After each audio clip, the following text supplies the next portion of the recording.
আসসালামু আলাইকুম। আপনারা দেখেন এই কলা গাছটিতে কোথায় যে কলা ধরেছে। এই দেখেন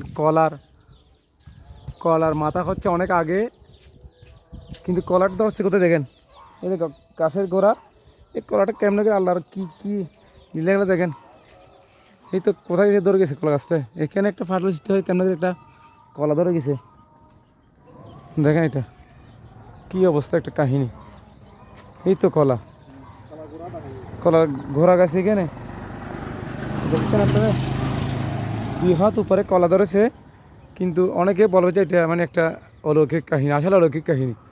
এই জায়গাটা অনেক উপরে, ওই তো উপরে কলা ধরার কথা এখানে দেখেন আপনারা, কিন্তু কলা গাছ ধরেছে এখানে। বুঝলাম না ঘটনাটা কী করছে। দেখেন আপনারা এই এই যে মাঝখান থেকে ফেটে গেছে, ফেটে যাওয়ার পর এই কলাটা কেমনে কেমনে করে ধরছে, এক আশ্চর্য। মোস্তাফা ভাই আসসালামু আলাইকুম। কলা গাছ কীভাবে ধরছিস মোস্তাফা ভাই?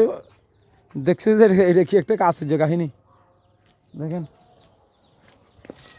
এই কলাটা